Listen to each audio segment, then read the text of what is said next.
اللہ تعالیٰ نے جو ہمیں پیدا کیا ہے نا، اس پیدائش کا بڑا مقصد ہے کہ اللہ اور بندے کا تعلق مضبوط ہو جائے. تو یہ تعلق بولنے سے نہیں ہوتا، یہ تعلق تنہائی میں عبادت کرنے سے ہوتا. تبھی قرآن کیا کہہ رہا ہے؟ ہدی للمتقین، یہ کتاب ہدایت ہے پرہیزگار لوگوں کے لیے، یعنی جو پرہیزگار بننا چاہتے ہیں. الذین یقیمون الصلاۃ، ان کی سب سے پہلی علامت یہ ہے کہ وہ لوگ نماز کو قائم کرتے ہیں. تو اللہ سے تعلق پیدا کرنے کے لیے سب سے مضبوط چیز کیا ہے؟ نماز ہے. اس کے بغیر اللہ سے ریلیشن قائم نہیں ہوتا. نالج میں اضافہ ہو جائے گا، معلومات بڑھ جائیں گی. تو آج سے عزم کریں. دیکھو نماز کی ابتدا فرض سے ہوتی ہے. نبی صلی اللہ علیہ وسلم نے فرمایا کہ انسان جتنا اللہ کے قریب اس عبادت سے ہوتا ہے جو اللہ نے فرض کی ہے، اتنا تقرب کسی اور چیز سے حاصل نہیں کر سکتا. حضرت عمر نے دیکھا کہ ایک صحابی کے بارے میں پوچھا، فجر میں نہیں تھے. کسی نے کہا کہ وہ ساری رات عبادت کرتے رہے، آنکھ لگ گئی تھی. تو حضرت عمر نے فرمایا کہ ساری رات سوتے رہتے اور فجر کی نماز جماعت سے پڑھ لیتے، یہ زیادہ محبوب ہے اللہ کو اس بات سے کہ ساری رات عبادت کریں. کیوں؟ ساری رات عبادت فرض نہیں تھی. فجر کی نماز جماعت سے پڑھنا کیا ہے؟ وہ فرض ہے. تو فرائض کے بعد پھر نوافل ہیں، اور نوافل کی کثرت نبی صلی اللہ علیہ وسلم نے فرمایا کہ انسان کثرت سے عبادت کرتا ہے اپنے ضروری کاموں سے کو نمٹا کے. فرمایا کہ اتنی عبادت کرتا ہے کہ یہاں تک اللہ تعالیٰ فرماتے ہیں میرا ایسا محبوب بن جاتا ہے کہ میں اس کی آنکھ بن جاتا ہوں جس سے وہ دیکھتا ہے، میں اس کے کان بن جاتا ہوں جس سے وہ سنتا ہے، میں اس کے ہاتھ بن جاتا ہوں جس سے وہ پکڑتا ہے، میں اس کے پاؤں بن جاتا ہوں جس سے وہ چلتا ہے. یعنی یہ مبالغہ ہے. کیا مطلب؟ کوئی کام اس کا پھر میری مرضی کے خلاف نہیں ہوتا. ایسی اللہ کی محبت اسے ملتی ہے. تو بھائی عمل کے لیے صرف علم کافی نہیں ہے، اللہ سے تعلق ضروری ہے.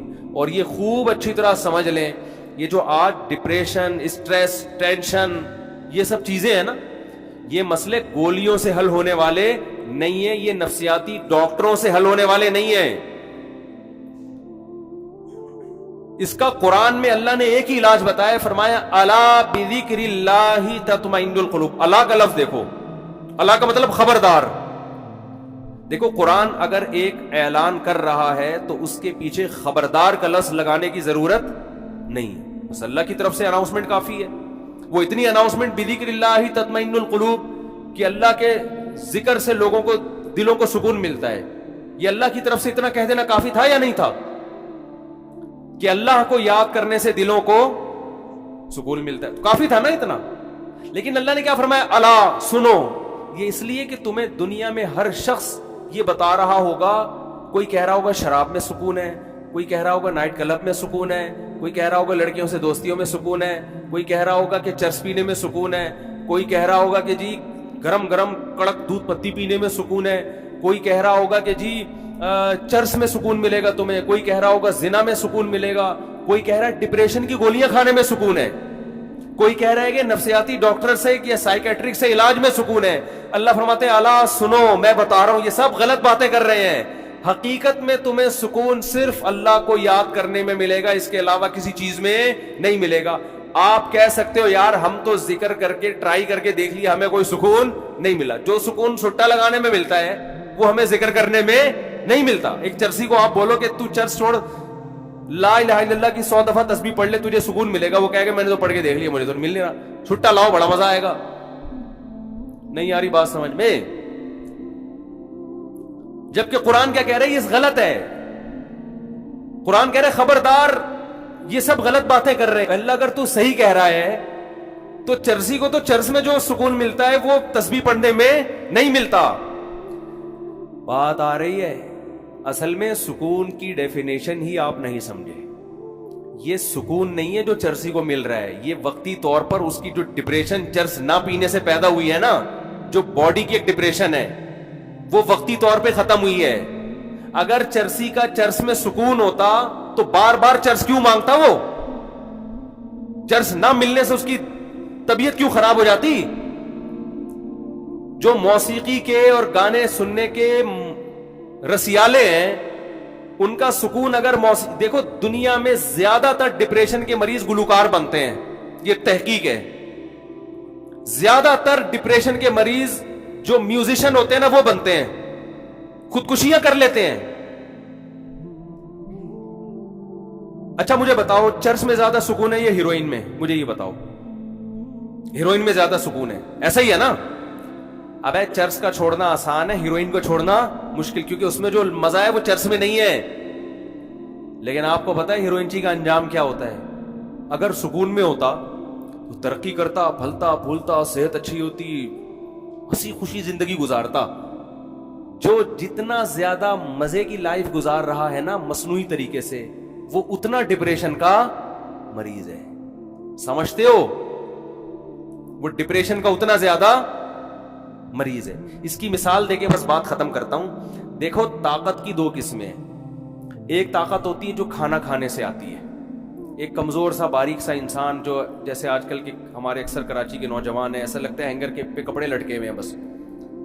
اب کوئی اسے کہے کہ چلا نہیں جا رہا، بیٹھا نہیں جا رہا، یہ چلا گیا کسی ہیروئنچی کے پاس کہ مجھے طاقت چاہیے. اس نے ہیروئن کا ایک ٹیکا لگا دیا، یہ اچھلے گا نا، چھلانگے مارے گا، کودے گا، ایک دم پاور آ جائے گی آپ کی. بتی سی پھاڑ دی اس نے. کیا مطلب؟ کیا طاقت آ گئی ہے اس میں؟ بولتے کیوں نہیں بھائی یہ طاقت نہیں ہے، یہ وقتی ہے. ایک وقتی اس بلڈ کے سرکولیشن کو ایک چیز نے تیز کر دیا. اور یہ چلا گیا کسی ڈاکٹر حکیم کے پاس، حکیم صاحب میں چاہتا ہوں میرے جسم میں طاقت آ جائے. تو حکیم اس کو ڈائٹ پلان لکھ کے دے رہا ہے کہ جم جاؤ، تنکے کے دونوں طرف بٹن لگاؤ، روزانہ اٹھایا کرو. تھوڑے دنوں بعد وہ قمیض کے بٹن ہٹا کے شیروانی کے بٹن لگا دو. پھر ہوتے ہوتے وہ 2 بٹن، اس کے بعد پھر 1-1 کلو کا ویٹ. پھر ایک دن آئے گا ایسے ویٹ اٹھاؤ گے. اور اس دوران یہ پلان، اتنے انڈے کھانے، اتنی روٹیاں کھانی ہیں. اب وہ کہہ رہا ہے یار اس دن چرسی نے ٹیکا لگایا تھا، میں زبردست طاقت آ گئی تھی میری باڈی میں. اور یہ جو ڈاکٹر صاحب بتا رہے ہیں آج میں جم گیا تو جانے کے بعد بجائے طاقت آنے کے میں تو بالکل ہی پڑ گیا زمین. 2 دن تو مجھ سے بستر پہ، میں نے تو پیناڈول کھائی ہے بھائی. اور یہ جو اس نے مرغے شرغے بولے تھے وہ میں نے کھائے، میرا تو پیٹ خراب ہو گیا. تو ڈاکٹر کیا بولے گا؟ ابے وہ طاقت نہیں ہے، وہ چرسی نے چرس کا ایک ٹیکا لگا دیا تجھ میں جو تو 2 میں اچھل رہا ہے. وہ تھوڑے دنوں میں جتنا ہے نا، ابھی تو ہینگر پہ کپڑے نظر آ رہے ہیں، ہینگر بھی غائب ہو جائے گا تھوڑے دنوں میں، صرف کرتا شلوار رہ جائے گا. تو نظر نہیں آئے گا، تو محسوس ہوگا لوگوں کو، حقیقت محسوس ہوگا کہ کوئی بندہ تھا، رہے گا نہیں تو. اور میں جو طریقہ بتا رہا ہوں نا اس میں وقتی طور پر تو بور ہو رہا ہے، درد بھی ہو رہا ہے، پین بھی ہو رہا ہے، ذرا کر کے دیکھ. 1-2 سال کے بعد دیکھنا، آج تو بٹن اٹھا رہا ہے، ٹھیک ہے نا، 1-2 سال کے بعد دیکھنا تیری قمیضیں پھٹنے لگیں گی. لوگ بولیں گے کرتا شلوار تھا، اب نہیں ہے، اب بندہ ہے، کرتا پتہ نہیں کہاں گیا اس کا. تو یاد رکھو اللہ کے ذکر سے جو سکون ملتا ہے وہ ایسا نہیں ہوتا کہ آج بیٹھ گئے آپ نے، آج ایک تسبیح پڑھ لی، آج نماز پڑھ لی. کنٹینیو ایک کام کریں، یہ نیچر ہے، انسان کی فطرت ہے رب کی عبادت کرنا. اس ٹریک پر جب آئے گا تو آہستہ آہستہ آہستہ آہستہ اس کا دماغ فریش ہو جائے گا، آہستہ آہستہ وہ سکون میں جائے گا. اور یہ جو سکون ہے نا موسیقی کا سکون، ایک فلم دیکھ لی، ایک ڈرامہ دیکھ لیا، کوئی فوج فلم دیکھ لی اور جناب کوئی سٹا لگا لیا، یہ سکون برباد کرنے والی چیزیں ہیں. جیسے چرسی اور ہیروئنچی کو ٹیکا لگا دیا آپ نے. تو قرآن اس لیے کہہ رہے الا بذکر اللہ تطمئن القلوب، دلوں کو سکون اللہ کے ذکر، اللہ کی یاد کے علاوہ کسی چیز میں نہیں ملتا. کر کے تو دیکھو، ایسا نہیں ہوگا کہ آج تسبیح پڑھ لی تو ایک دم فٹ فاٹ ہو گئے، ٹھیک ہے نا. اللہ سے دل لگاؤ، کیونکہ دلوں پہ طاقت کس کی ہے؟ اللہ کی ہے. تو وہاں سے موٹیویشن ملے گی آپ کو. وہ سب اپنے آپ کو حوالے کر دو اس کے.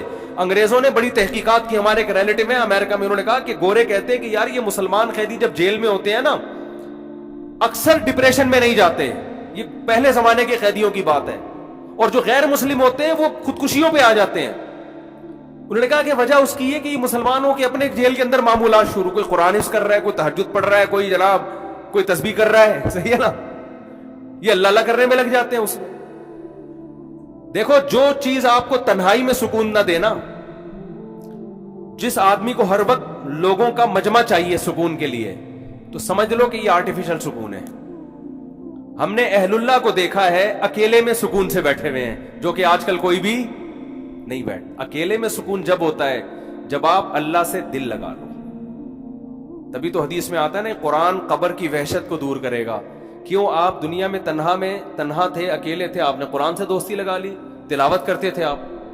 سعودی عرب کے بڑے عالم تھے شیخ بن باز رحمہ اللہ تعالیٰ، ان کے بارے میں سنا کہ اتنا زیادہ ذکر کرتے تھے کہ بیت الخلاء میں جب جاتے تو زبان کو دانتوں سے بند کر لیتے تھے، کیونکہ وہ آٹومیٹک ذکر ہوتا تھا۔ یہی بات یہاں بر صغیر کے ایک عالم گزرے قاری فتح محمد رحمہ اللہ تعالیٰ، ہمارے شیخ مفتی رشید احمد صاحب کے خلیفہ تھے۔ وہ قرآن کی تلاوت اتنی زیادہ کرتے تھے کہ جب بیت الخلاء یا واش روم جاتے تو زبان کو دانتوں سے دبا لیتے، کیونکہ آٹومیٹک ان کی زبان پہ تلاوت شروع ہو جاتی۔ ہم نہیں کہہ رہا کہ آپ اتنے بڑے بزرگ بنے، میں کہہ رہا ہوں بھائی فرض تو پڑھ لو نا، کیا خیال ہے؟ کتنا اچھا لگتا ہے یار، صبح انسان نہا دھو کے منہ صاف ستھرا کر کے نیٹ کلین ہو کے اللہ کے گھر کی، وہ وقار زکا کا نام تو سنا ہوگا سب لوگوں نے، ان کا میں نے محترم کا ایک کلپ دیکھا، مجھے خیال ہوا یار یہ بیان میں بتانے کا ہے۔ وہ اس وقار زکا صاحب نے کیا کیا کہ صبح فجر کی نماز پڑھنے نہا دھو کے محترم جا رہے ہیں اور محترم صاحب اپنا کلپ بنا رہے ہیں، اور اس کا نام لکھا ہوا ہے 100 چوہے کھا کے بلی چلی حج کو۔ بات سمجھے، 100 چوہے کھا کے بلی چلی، مجھے بڑا اچھا لگا، میں نے کہا یار یہ کیا؟ تو وقار زکا صاحب نے کہا کہ دیکھو ٹھیک ہے، ہم 100 چوہے ہم نے کھائے ہیں دن بھر میں، لیکن ایک کام ہم اچھا کر رہے ہیں، تو یار چلو بلی حج کو جا رہی ہے تو 100 چوہے کھا کے اگر اس نے غلط کیا تو حج کرنے کے لیے یہ کام تو اچھا کیا نا۔ تو اس نے کہا آپ صبح صبح اٹھیں، نہائے دھوئیں اور فجر کی نماز جا کے پڑھیں۔ تو مجھے اس لیے اچھا لگا کہ یار ایک لبرل آدمی جب اس طرح کی بات کرے گا نا تو چلو ایک اچھا پیغام دیا نا لوگوں کو کہ یار سارا دن آپ بے شک بیٹھ کے 100 چوہے کھا لو، دن کی ابتدا تو تمیز سے کرو نا۔ میں نہیں کہہ رہا کہ وہ 100 چوہے کھانے والی بات صحیح ہے غلط ہے، اس بحث میں میں نہیں پڑھ رہا، کسی کی شخصیت پہ میں نہیں جاتا کہ کون صحیح ہے کون غلط ہے، لیکن میسج بڑا اچھا دے دیا، میں نے بڑی رپلائی کیا، میں نے کہا یار یہ میسج بڑا خاندانی دیا، بہت سے لوگوں کو شاید اس سے خیال ہو کہ یار دن بھر جو مرضی بدماشیاں کریں، دن کی ابتدا تو کم از کم تمیز سے ہو جائے نا۔ تو صبح صبح نہا دھو کے آپ کبھی نہاؤ نہیں، بے شک سردیوں میں وضو کر لو آپ، ویسے نہا کے آؤ ٹھنڈے پانی سے، مزہ نہ آئے پیسے واپس۔ سردیوں میں کراچی کی سردی قابل برداشت ہوتی ہے، صبح آپ ٹھنڈے پانی سے نہاؤ، پہلا مگا کاکڑ دن نہ کرے گا، اس کے بعد بالکل ٹائٹ ہو جائے گا حساب۔ یا شاور جب کھولو گے تو پہلی جو چھینٹیں پڑیں گی وہ ایک دفعہ ٹرن کر کے آپ ہلو گے، وائبریشن ہوگی، ری سٹارٹ ہو جاؤ گے آپ، بڑا ٹائٹ ہو جائے گا کام، بس ختم کر رہا ہوں۔ تو جب نہا دھو کے آپ آؤ تو آپ دیکھو کیسا سکون ملتا ہے انسان کو۔ ہماری عبادت جو اسلام نے رکھی ہے نا، اس میں طہارت رکھ دی ہے، اس طہارت سے اس عبادت کا مزہ دگنا ہو گیا ہے۔ اگر اسلام میں یہ وضو نہ ہوتا، یا اسلام میں نماز کے لیے استنجا نہ ہوتا اور مسواک نہ ہوتی، دانت صاف کرنے نہ ہوتے، تو پھر نماز کا آدھا مزہ تو خراب ہو جاتا۔ وضو میں تکلیف ہوتی ہے انسان کو، لیکن یہ وضو انسان کو فریش کر دیتی ہے۔ پھر پاک کپڑے پہن کے آنے کا حکم ہے، اگر ناپاکی کے ساتھ اجازت ہوتی نماز کی روحانیت ختم ہو جاتی۔ کتنا اچھا لگتا ہے فجر کی نماز میں، اور جو فجر میں آ گیا اس کا مطلب باقی ساری نمازیں پڑھ لے گا وہ۔ تو ارادہ کریں میرے بھائی کچھ اللہ کا کو یاد کرنے کی، اور ارادے ابتدا کس سے کرنی ہے؟ فرض نماز سے، اور جرمانہ رکھیں اپنے اوپر۔ ابھی جتنے لوگ بیٹھے ہوئے ہیں عزم کریں کہ جس کی کل فجر کی جماعت گئی اس کا ناشتہ کیا، ناشتہ اسی دن کرنا ہے جس دن فجر کی نماز جماعت سے پڑھنی ہے۔ جب تک سزا نہیں دیں گے اپنے آپ کو، انسان کو موٹیویشن نہیں ملتی، انسان کا بچہ بولو نہیں بنتا۔ سمجھتے ہو؟ اللہ عمل کی توفیق عطا فرمائے۔